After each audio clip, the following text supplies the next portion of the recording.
8 minus 2 times 8 minus 2.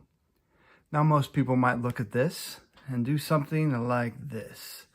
8 minus 2 is 6.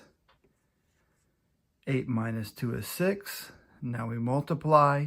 6 times 6 is 36. But that would be incorrect. Let's try again. Now, before we answer a question like this, we have to go through our order of operations, PEMDAS. This tells us that we do parentheses first, then exponents, then multiplication and division, adding and subtracting. So we're first going to start with our parentheses, which we find right here.